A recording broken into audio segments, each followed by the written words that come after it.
Man, I used to play the trap spot, propped on the block like I was part of the backdrop. Now it's scale, props, effects, and backdrops. The right lighting, you never catch me biting. Say you make it look so real when you pose the figures fighting. I caught lightning, stuck it in the detour. Replicate epic scenes from the Creed War. Compose pieces with artists that span the globe. Fearsome foes, Spidey in the picture perfect pose. Insert the comic book cut out to shoot a show. Oh, you ain't know? Yo, everybody know me. I made nerds cool, cool nerd like my man Zobi. Took the everyday display, gave it a spark. Welcome to articulated comic book art. That's crispy. The robbers, the stealers, the cocaine, the dealers. The robbers, the stealers, the cocaine, the dealers. The robbers, the stealers, the cocaine, the dealers. The robbers, the stealers, the cocaine, the dealers. The robbers, the stealers, the cocaine, the dealers. The robbers, the stealers, the cocaine, the dealers. The robbers, the stealers, the cocaine, the dealers. The robbers, the stealers, the cocaine, the dealers. Is the figures on the wall outside because it's the Pugsy stuff, so it's an IP that I'm constantly. Me and Chartemus took a little trip, got invited out to Dave Cortes' studio. That's where we are right now, Brooklyn, at a secret location, looking at all of Dave's work. Google him real quick. But we are here geeking the fuck out right now. That's more of the guitar strings? Yeah, that you can tell the bass strings, right? You know, like this is downgraded. You'll see it more on the. Oh, because the bass strings are a lot thicker. That's yeah. So Dave was talking about the fact that they use guitar strings as some of the what looks like the wiring and the chords for the Sentinel figures back then in those Toy Biz days. This was a Sentinel based off the art of Mark Silvestri during Grant Morrison's run on New X-Men. So this was kind of like an original concept or idea of how the Sentinel looked. They didn't really go with a classic look, and Dave sculpted this figure, and it came out great. One of the best builder figures of all time. I've got 6 or 7 Sentinels here. This is my main display in my DTOF, but I was just showing this real quick. So an amazing sculpt, amazing design on a Sentinel figure. Comic-Con, I just got deep booty shots like right in there. That's just. Oh yeah. You know what? What's funny? I was just talking to Jim Fletcher about that, and I was like, Jim, I don't know how the hell. Because you see, when I'm doing it, I'm not even realizing that I'm putting the shit that I like into it. So if you know the sculpting process, a lot of time, or like, you know, making a 6-inch figure, normally they do a 12-inch figure first. So Dave actually did the X-Men Classics Rogue. This is the larger version of it right here. For even though there was existing digital files, you know, I kind of like went in there. Well, yeah, that Rogue came out in the X-Men Classics line, which was like a sister line to the Marvel Legends at that time. And I mean, it was still Toy Biz. Toy Biz was still producing it, and obviously Dave sculpted the Rogue. Like I said, there was 2 different versions of this Rogue. There was one with a short hair and long hair, and I believe the other one you could remove the shades on her. And this mold was actually used for Domino as well, from the Domino and Cannonball 2-pack. The sculpt of the figure was nice. I just didn't really like the way the legs kind of moved at the pelvis. I wish they had a little more range of motion. And I wish they would have actually made more characters from the Extreme X-Men run. That's what this costume was based on. They did make Gambit in this line, sort of similar to how he looked in that comic. And I do have that figure, but I didn't throw him in right here. He didn't have as much articulation as the Marvel Legends version, but again, this Rogue did come out pretty damn nice. These are Dave's own design. This is based off of Simon buys the artwork. So if you look up his artwork, you'll see this, you know, even the paint ops on there, like there's some subtle painterly stuff. And, you know, produce it that small too, you know. Wow. Let me get that tooth one more time. So how yeah, come the ankle swivels. I was mad hype when I saw the pictures for this. I thought it was gonna come out for sure. Yeah, so I did actually. Wait, when did that one get announced? Hawkeye, She-Hulk, and there's another character that was. So like I said, I was really looking forward to that figure coming out. At that time, I didn't know that Dave sculpted it. I mean, oftentimes you really don't know who's behind the sculpting of certain things, but it looked amazing. I think by the time Hasbro was almost ready to put it out, though, they had removed a lot of the articulation. But I remember seeing that original design. I believe at SDCC they had teased it, and it looked amazing in person. It had ankle pivots and all that stuff. Like you said, it was going to be a really well put together figure. That actual design of Hawkeye was probably the second design in the Ultimates book, if I'm not mistaken. Yet that was after he kind of went nuts in the comic. But I think more people wanted the masked design than the unmasked version. Maybe, I don't know, maybe it was half and half, if I'm remembering correctly at that time. But you know, we have yet to complete Ultimates team in 6-inch figure form. We haven't even got a Thor, an Ultimate Thor, in any of his versions, and there's been so many. Quite a few costume changes for the Ultimates since the original Volume 1. If you haven't read that, I would definitely read Volume 1 and Volume 2. They were really good. Asian guy, right? Yeah, Damon. This is actual electroplate, so this is actual metal. Nice. It's a little bronze piece. Mm-hmm. You know, you can see he lost his left thumb. Oh, yeah. In the process. But I did this for myself. I just had a company do that. This one came out, his wings were like, you know, half the size. Yeah, well the figure, this is just bigger overall too. The figure is only like that tall. Yeah. But when Jesse gave me this project, he was like, I want some big wings on this dude. Like, just give him a big wingspan. So we went for that, but of course, cost-wise, I couldn't produce it that way. Yeah. Wow. Wait, so this is this an actual figure? This Annihilus is an actual figure? Or these are the prototypes. Okay, so like it's a prototype. Yeah. All right. So it's barely hanging on. Like if it wasn't for these points, he wouldn't be standing. Yeah. Yeah, you can see some glue, but this is fully articulated. Like the stuff I was given, you know. I was looking up the price for fully assembled. It's like pretty hard there. Yeah, he's like $100 or something. But this guy is, I have. What? You said this is the original prototype, right? Yeah, this is the actual prototype, and you know you could always tell because of the color. Right. Yeah. Better, you know? Look at the teeth, man. Look at the face. Yeah. The bad thing is you can't move it. He's glued down. It's This thing weighs, man. So wow. Yeah, and then like so now digital. This is the Joker's digital. This and is then old stuff. Dead on. That looks just like House of 1,000 Corpses. So just kind of explain digital to the people at home how that works. The process now is like you're modeling in the computer, right? So you're using programs like ZBrush or Mudbox, and you have like a virtual piece of clay. You have the sphere that you can start with, and same concept. You're pushing and pulling. So just like clay, as you're pushing down clay and adding clay to it, you're doing the same thing on the computer, pushing and pulling until you get a shape. How does something like that, how similar is it to the actual process for you? It's very similar now. Like at first there was this whole stigma about it, like, oh, you know, it's not like sculpting, you know, with clay and all that. But I tell you this much, having the traditional background and doing this in clay is only going to make you a better digital artist, I feel. And at the end of the day, you become a better artist in a sense because, you know, now you can, like I spent a lot of time working on my own stuff. You know, so because of the digital process, I can make things quicker. I could, you know, actually spend time on my own stuff. Before it was like, oh, I have a free day, can't make a clay sculpture in a day. You know, I mean, you could, but it's not going to be the one you want. You know. But at the end of the day, the idea of this whole process, whether you're doing it in clay or digital, is that the end result looks the same. So if I'm doing it in digital, I don't want it to look like a digital piece of art. Yeah. You know, I want it to be like, oh, it looks just like they do in clay. That was my whole focus. This was that Rotocast Hulk right here, right? The Rotocast, or you mean like that 18-inch one or something? Wasn't it? I think so. That's the Roto. Yeah, that's the first movie. I thought so. How are you on time? The jaw hinge. Yeah, the jaw is definitely on it, yeah. That was my thing. If you notice a lot of the figures I did, I tried to throw in a jaw hinge somewhere. Nice. Yo, the Beast. There's even a Ghost Rider that I gave a jaw hinge. Right. Dragon Man. Was that I think the Johnny Blaze one? The Series 7? Yep, where his eyes pop out. Like you drop his jaw and you see his eyes.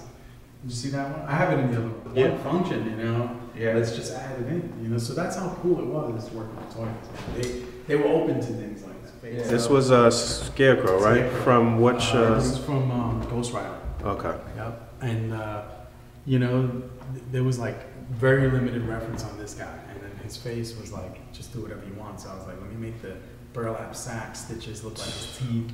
Then I gave him a crow eye in there. So it's a little crow eye. It's so crazy. It's a lot of little things like it's that. so much detail, man. I can't even get all of it with this camera, but. Oh my God. I'm sorry, guys at home. I That should have is brought my other amazing. camera too. All original prototypes. The Wolverine was from the X-Men Classics line. That's what you see right here. Again, X-Men Classics put out a lot of nice stuff. I thought this Wolverine was actually a little too tall, and this was a version of Wolverine in his House of M costume, and this was another thing that wasn't really complete. We didn't really get any other characters in the House of M costumes. Not from, I think this was S.H.I.E.L.D., if I'm not mistaken. They were part of S.H.I.E.L.D. in this outfit. We did get other characters from House of M. There was actually in the House of M box set, but we didn't get any complete teams for House of M.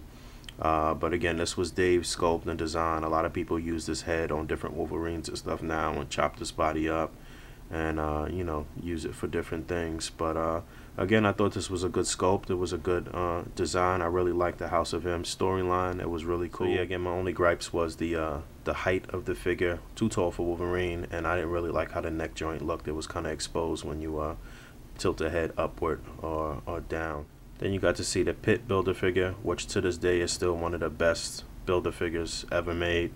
You know, Dave got two of the best Build-A-Figures ever made under his belt, the Sentinel and then that Pit. I have yet to complete a Pit Build-A-Figure. I still only have the arms and legs. I'm actually probably about to give away one of the arms to my man Pharaoh because he's just about complete with his. And I don't know, I guess I'm kind of giving up. Seeing that Build-A-Figure there, though, and seeing it up close kind of made me want to really hunt down the parts now, though. So I'm kind of torn, but I mean, that thing looked amazing. It is an amazing Build-A-Figure. And you also saw the Pit was from the Legendary Comic Book Heroes line, so that was after Marvel Legends. It was basically like the 16th wave of Marvel Legends in a way. I mean, it was still that articulation that we know and love, but it was just some less known characters or what have you. Oh, yeah, here's my Pit parts.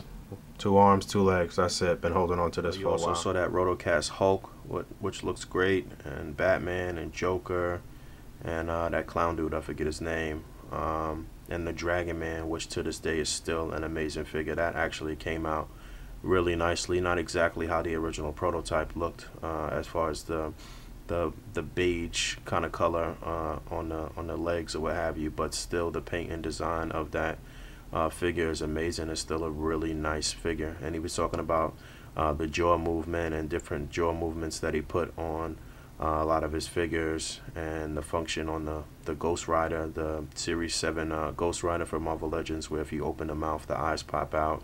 And he put the mouth on Beast, which to this day is still a really good figure, and the Dragon Man. Every single one of these are your pieces. Yeah, everything out here. Man, Stuff that I did. does this go for a lot of money on the secondary market right now? Oh, really? You know what it That is though? It's the props that people want for their displays and stuff makes like sense, that. man. That's a nice bookcase. This one too. This J. Jonah Jameson. I bought that for like $5. Well, remember that. Look at that background, right? Right. Like, that's not stuff they're doing now. Man. No, It's a lot of definitely not. plastic. Definitely not. Dude, your People Wolverine's pull this still shit getting apart used too. right now. Yeah. And I think you probably already know, but yeah, for the Red Hulk wave, they Oh, really? they repainted it blue and yellow. Oh, wow. Yeah, it's the same figure. They just added the shoulder. Yeah, I gotta show you some pictures, man. Shit. Oh, that's cool, man. But some of my favorite men, Black Panther. You Mm-hmm. see that Black So Panther? yeah, Colossus and Beast and the brown suited Wolverine were all done by Dave. You saw there on that wall was done by Dave. It wasn't all of his work, but it was just a decent collection of things that he had still carded. And we was talking, I mean, this is chopped up a lot. We were there for over 3 hours just talking and just geeking out and just really having a good time. So this is really chopped up. But that portion there, we were talking about stuff that Dave didn't even know that was reused by Hasbro. I mean, he's been pretty much engulfed in everything that he's been doing as far as his work and stuff, and work with other companies and, you know, continuing to sculpt. He's got a lot of stuff going on. So we were telling him that this Colossus here was actually reused in the X-Men Classics line for the Astonishing X-Men version of Colossus, where they kind of gave him a more shiny look and changed the head a bit. He wasn't even aware of that, and he wasn't aware that the Wolverine here was reused again for for the yellow Wolverine and the red Hulk series. That's what Artemis was saying before I cut it off. And you know, and portions of this body were used for probably what is now the best Wolverine. I think this was the best Wolverine before the new Hasbro one came out in the X-Force box set. But we were just telling him about displaying and A.C.B.A. and props and stuff like that, and just talking about a lot of stuff that he just really had no clue about. My light is out in my case, but there's a look at the X-Men Classics Colossus, which again is just basically the same mold as the original Colossus from Series 5. And there's Domino, the backside of her, and Cannonball. They came together in a 2-pack. Again, that's the same body mold as the Rogue. So ironically, Dave did Beast and Wonder Man. Those guys had a lot of team-ups in the comics over the years. I still think Beast is one of the best Marvel Legends figures ever made. He still holds up as one of the best figures to this day. To open the mouth, all of that stuff is just great. The articulated fingers, one of the best figures ever made for Marvel Legends, definitely. That's the prototype body. That's actually my side. Well, not Bullseye itself, but they later, like Hasbro used that mold to make a Spider-Man, the Future Foundation Spider-Man. I can see that. Yeah, so big, but they also repainted it as the Big Time Spider-Man. Oh yeah. And the paint job on that came out all fucked up. Like because I don't know if you saw how Sentinel Series Black Panther, which Dave said was one of his favorites to do. You saw the 12-inch prototype. And this utilized the same body mold as Wonder Man, or vice versa, because I'm pretty sure Black Panther was first in the Sentinel series, and then Legendary Rider series came after that, if I'm not mistaken. But yeah, this was a really nice figure. Still is a really nice figure. I will say that probably the Hasbro one that came out recently may trump this one just a tad bit, but I mean, it's two different looks. The Hasbro one is sort of like a classic look. This is a little more modern, even though he ended up going back to a classic look in the books. But it's definitely, this is one that you definitely should hold on to. You know, I've kept both of them. I had two of these, and I got one of the original ones customized. And then I do have the Hasbro version as well. Yeah, so I called the Big Time Letdown Spider-Man. Oh shit! And that's it. Blade was never produced. Oh damn! Yeah, there was a lot of figures that we were making so many that, you know, some of them didn't make the cut. It was like, I want one, hella bad. yeah, that sucks. So what happened exactly with the process when stuff didn't make the cut? Well, they would have an assortment planned out. Damn. And then in this assortment, there was like 11 figures. Mm-hmm. So, you know, at the end of the day, you know, I don't know if it was like cost issues or whatever, but they had to cut a couple of characters. So, of course, you know, the ones that weren't as popular at that time, Deadpool, Blade, what a mistake. They were cut. So AOA Sabertooth was another one of Dave's sculpts, another one of his designs. And we got to talking about other things that he sculpted that didn't see the light, that didn't actually make it to production. You saw a couple there.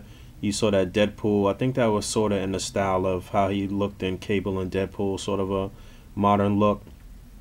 I'm sure plenty of people would have jumped on that had it seen production. And you saw She-Hulk there, which actually did make it, but he was explaining to us how, you know, how the paint and the articulation and stuff was before it went over to Hasbro, and they had took away some of the articulation, and it wasn't really the same when it actually came out. You know, that happens sometimes. And then you saw a Blade right there too, a comic accurate Blade. So at one point we were going to get a Blade before Hasbro teased us with their Blade. And it looked like the body mold for that Blade was the same body mold that they used on the Cable and Jean Grey 2-pack, where you had the yellow and blue. Looked like that body mold, which would have been pretty decent. The Blade looked good. I really liked the way it looked, and again, it was comic accurate. But yeah, we were just talking a lot about things that didn't make it to production right there. We had talked for like another probably like 10 minutes or so in between me recording. Nice. You know, this is Jason's up here. Oh. Right, so he's like, sculpt the mask separate and make the eyes inside. So I said, you know what? Might as well make a face under there. So if somebody pries it out, they get to see a face that's not in the movie. Oh, you hella fucking did it. Let's see if it comes out. But there it goes. He's got no Nice. nose. Wow. He's got a creepy... That is sick. So it was like a little bonus that if anybody actually, you know, pulled Damn, it. this one or this one? No, the Spider-Man. Here's the original. You know, the paint was very dark. It kind of took away from all the detail. But this was the original 2-up version right here. Nice. You know, a lot of wacky things going on with this. But actually, the artwork for this was designed by Paul Komodo, which is an incredible artist. And I was following his artwork to come up with this. But, you know, if I would have done it now, I would, you know, do it a whole different way. This is kind of a lot of people are trying to get this one now, though, because there was a couple of issues of X-Force, the Uncanny X-Force, where it was like a Deathlock issue. Remember when they had like the different Deathlocks of different characters? Yeah. Oh, yeah? There was one that appeared like Spider-Man that looked very similar to that design. So, I didn't think he was ever appearing before. I thought it was just like a one-off type of thing, but yeah, that's right. You know, cheap little trick, but you know, it goes a long way because it's just one hinge, a simple mechanism. But that's the jaw actually sounds like a jaw. Yeah, right. It does. Yeah, it's chomping. At least it was different. You know, I don't know if everybody likes that treatment, but the idea is that we were trying things. You know, like approaching it different. Yeah. And plus, you already had another Ghost Rider, so why not give it a shot? Exactly. You know, we did and then there was this alternate face. This one came out on very few, but this was pretty cool where he was half melted away. Oh, yeah. There was a variant, right. Yeah, it was pretty risky. I still have it in package. Cool. I never even opened it, actually. It's just vinyls weren't pushed to this, you know. So this was a project I did for Damon Nee, and he had the idea that we'll use the fabric jacket, you know, I have everything else modeled out, and then the beautiful paint, you know, scheme on this. And with a decent likeness, you know, it goes a long way. Definitely. God, it's funny, I run into him a lot. Yeah, you get it. Yeah, right. So, but the cool thing is, I modeled this before the movie. So that's the fun part. Yeah. You don't get tainted, you know. Hilarious. So you had fun making it. Yes. You know, after that, it's like whatever happens. That's your fucking name. So you got to see this figure, which was the Spider-Man Classics Hobgoblin. And this is a figure that held up pretty well over time. It still is a really nice figure. Still is a pretty sought after figure. I don't know too many people that actually even have this figure or display him or do any type of A.C.B.A. with the figure. But again, it is still a really nice figure. And this mold was used again for a Green Goblin figure. Did the Green Goblin come in a box set? I'm not sure, but I believe it came in the Spider-Man Classics line. But again, this was one of Dave's figures here, and you saw the movie Nightcrawler, the original prototype for that, and you saw Ghost Rider, which was the Series 7 Ghost Rider, and we were talking more about the function with the mouth and the eyes, and you got to see him show that real quick. And then you seen us get a good laugh. Shardamus had made a joke about Nicolas Cage Ghost Rider, which was that other figure that you saw right there. I was trying not to fucking freak out. You saw a quick little close-up of this figure and package, and you caught the tail end of Shardamus talking about his review with his interview with Todd McFarlane. So if you haven't checked that out, it's linked on the A.C.B.A. fan page. Check that out. It's a great interview.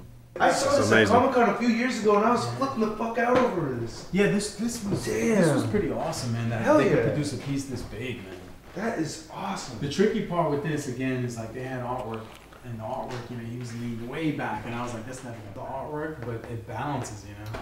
Yeah. And then they put an extra weight at the bottom, so that disc at the bottom I didn't add. I just had that tower, and then the figure, but the bottom really ensures that this thing balances. And it came out nice. Yeah, this is like my archive table, man. Like now, because the process has changed so much, I feel a little more of an attachment to this old way of working, so I wanted to like sort of preserve it in this case. That's dope. And you know, just have the castings, and it doesn't always complete a full figure, but the idea is that you look at the pieces, you know. I'm guessing the case was custom made too. Yeah, this was custom made. A friend of mine put this together, and you know, it was just awesome to be able to have something like this. And you know, look at that, man. This mask for Ghost Rider. Oh, jeez. How do you get that bone Well, again, you probably that's everything here, man. I wish I did, but there's a lot of times. Oh, that Quentin Tarantino looks dead on. Yeah, there was the Reservoir Dogs. You know, you did that set? Oh yeah, that was Michael for, Madsen. Yeah. Oh man, you know that was for Palisades Toys. Oh, I thought you meant the smaller box set. Okay. No, that was Mezco. Got you. Yeah, Okay. the Okay. smaller box set. It's got some dust. Yeah, I But never this is saw a pretty this nice actually. set, man. I never saw this. It came with the alternate head without the duct tape. 2 years I worked at McFarlane Toys, and then I decided to go freelance, and this was my first freelance gig. And then Jesse Damon at Toy Biz Damon Nee at Toy Biz gave me my first opportunity there, which was the baby Spider-Man, that little, where is he somewhere? And then after that, I did an orc for Lord of the Rings. Okay. And then Jesse assigned me to basically the Marvel Legends, man. Because it was like, look, we're doing this thing. There's a lot of articulation, a lot of experimentation. I was like, I'm down, man. So could you just tell the people real quick, who was the original people that started on Toy Biz Marvel Legends? Oh, that would be Jesse Falcon and Damon Nee. Those are the original guys there. That basically, I think that might have been Jesse Falcon's line more, and then actually it might have just been Jesse's. I'm not. You got to do a little research on that. I know you had an interview. With Jesse. He was talking about how he came up with the idea for it. Yeah, and it was everything. his. I don't want to get that wrong. Yeah. But Damon Nee those two guys would give me projects. So like things like the Roto Hulk, the movie Roto Hulk, that's Damon Nee. The Nightcrawler, that's the Roto, that's Damon Nee. I also did that 60. You know this one right here, 67. Lord of the Rings. I don't even. It was the first thing I ever made. What, like balsa wood? Balsa wood. Oh, okay. Balsa wood X-Acto knives. Yeah. Little sandpaper, and I was like, damn, there's got to be an easy way. So I was like, let me try clay. And I grabbed clay. I was like, this shit is a breeze. Like, I always painted and drew, but clay was the medium for me, man. Like, I could never draw or paint what I could see the way I could model it. Mm-hmm. You know, so Crazy. this one was I believe for Damon, and it was like go crazy with the face, do something different. I was like, I'm gonna do them in between, in that transitional stage. You know? Yeah. And you got to see the icons Venom right there, with the alternate head sculpt. Obviously, that was the original. That's why it looks so great. You got to see all the details and stuff in the face there, and we got to telling them about how people are using that figure even still to this day for A.C.B.A, for like MSDs and stuff like that. Yeah, we're talking about this on the way over. It's got the weird long arms, I know that, but you know what? It's a lot of fun. I still really like that figure a lot, though. Yep. And this was the one where we did the hinge joint, but we didn't really know what we were doing. So you had this big giant pocket, but the idea was that we were trying, And nobody did anything like that before those. Yeah, they had the opportunity to do a cool face. And then the removable mask that just worked perfectly. Recently, that came out really nice, but they never produced it for some reason. But that was I was happier with that one. She really captured the. Then you saw the Series 1 Iron Man, and that was obviously Dave's sculpt too. And off camera, we got to talking about the Toy Biz days a little bit more. He was reminiscing and saying how Jesse had given him such free reign during those days to like try different things, and that's why you saw so many variations of body molds and articulation, because they actually had the leadway to pretty much do what they wanted, and they based a lot of stuff that they did off of comic art. Jesse would bring them a specific page from a comic book or something like that, give them backstories on the characters. He just, you could tell that he really, really enjoyed working alongside of those guys during those days, and that it was a really fun environment. Everybody reminisces about those Toy Biz days, but me and Shardamus had actually been talking about the Iron Man figure on our way over to Dave's studio, and he got to show us that original prototype there. Obviously, the paint looked sort of similar to how Hasbro ended up making it on slimmer version more recently.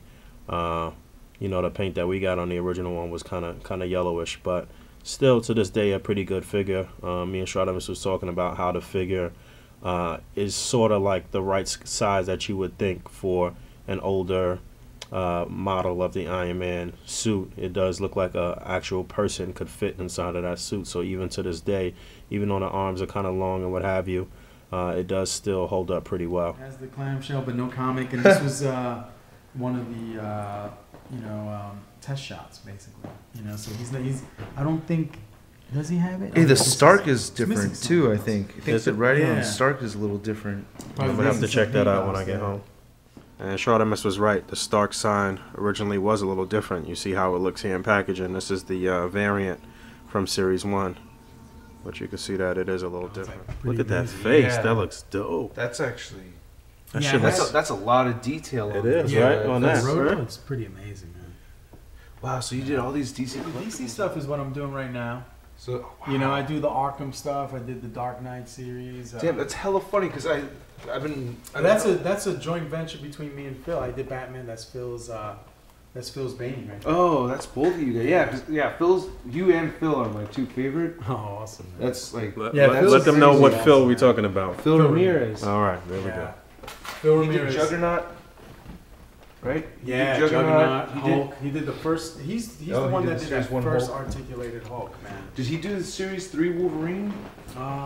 Yes, that was one of my favorites. So that face is straight up. You know, This all is, that. they're saying that was me in the Marvel Oh, yeah. Legends community. It's talking about the whole classics figures and how many times after that Toy Biz run those body molds were used. And again, we was putting Dave onto a lot of different things that he didn't necessarily know. I think that was like some of the funnest moments of being there, was just watching him kind of geek out over certain things that he wasn't aware of. But till this day, those molds from the whole classics line are some of the best, and again, they've been used many times for Hulk figures over the years. And even Spider Hulk here, which is the mold from the War Hulk from the classics line, if I'm not mistaken, from the whole classics line. And this is a really nice figure, although it does have a little gimmick there on the back. It's a dope figure. This was actually a gift from my man Nando. Shout out to my man Nando. And so yeah, again, these molds have been reused many times. And this Hulkbuster Iron Man was another one of Dave's. Left here because I just shipped out a bunch of things yesterday, but I was actually working on just finished up these Darth Vader masks for kids. Nice. You know, Transformers. There's like a Transformer mask. Who's the, oh, wait. Well, this hasn't released yet, but this is Drift from. Oh, This is the yeah. villain. Oh, that's right. That's right. You Drift, guys yeah. know the process of vacuum forming, where you Vacuum basically create a positive this way by stretching plastic over a positive. Oh, sure. So you know all those kids' masks and stuff. This is how it's made. You make something, heat up plastic, stretch it over it, and you get this. And you get the mold. Yeah, and then That's this is it. painted, and you know add a string, and this is the kids' mask. That's it. All right. So I just finished up these. So you send that over to Hasbro and they just make a shit. Well, this load is of- not for Hasbro. This Oh. is for Party City. Oh, okay. Oh, Yeah, shit. But it's the same process as Star Wars. You know, Boba Fett. Nice. It's a very simple mask without paint. Yeah. Are you also in the process of, like, you know how sometimes they have the mask and then the actual costume that Yeah, they put make on? the costume. They do that Yeah. part. Okay. Like it's all that vinyl that's Right. sewn together. I don't Right. even know if it's still the same. I guess that makes it easy on you guys. You just gotta Yeah, just pump out a masks. bunch of masks and that's it. Yeah, that's like. So this is the face. Right here. You know, and this is gonna be. This is for another company. So I do a lot of different things now. It's not just figures. It's just props and pieces and things like that. So this is a lot smaller than the original one, then, right? Yeah. Well, this is a lot larger. than Or I that. mean, a Yeah. lot larger. Sorry. Yeah. Yeah. I meant the Yep. opposite. The onslaught. So he, you know, originally they wanted to go for that size, but of course, cost issue. You got to bring him down. And he was a build a figure, right? Yeah. Yeah. But this is And I like- this is the size he should have been. A lot of people wanted the other form of him too, though. What was it? Yeah. The first form or the final form? Yeah, the one where he does was, he look where he still had like the Magneto helmet. Right. I see Yeah, the yeah. Onslaught builder figure there. Little different paint scheme on that original one. Originally was supposed to be much bigger, but you know, costs. And during that time, Toy Biz was doing a lot of stuff that was obviously not really. They weren't really checking their costs. You know, that was one of the reasons why things didn't work out towards the end. So they were taking a lot of risk, and you know that was part of the fun that they were having too. Like I mentioned earlier. But yeah, the Onslaught builder figure was supposed to be a lot bigger originally. So Here, and then now I'm working out all the details as far as making these, you know, putting these magnets in there and making it stick to the surface like that. You know, because as a model kit, I wanted to have that kind of interaction that you have with toys. You know, like articulated, you move them, so you're involved with it. I never want my sculptures to just be like, you can't touch it. Something that yeah, she they asked for. commissioned it. Yep, they wanted the statue like this. This is theirs, not mine. I'm just holding it for them. Gotcha. Yeah, I gotta ship that. This is gold plated. Yep. Lady Gaga. Yeah. Commission piece. One of a kind piece. Alright, so my camera is about to die. I need to finish this up, what I'm working on here, and get some shots of this. I am shooting main course at the same time that I'm shooting this video. You know, that's why all of these little tidbits in between the shots from the studio were here. I thought they were pretty necessary to explain some of the things that were going on anyway, too. Give the video a little more depth. But I want to say big thanks to my man Russ. Thanks to Shartimus Prime. Big thanks to Dave Cortes for having us over to the studio, for the hospitality, for all of the stories and the memories. This is something that I will never forget.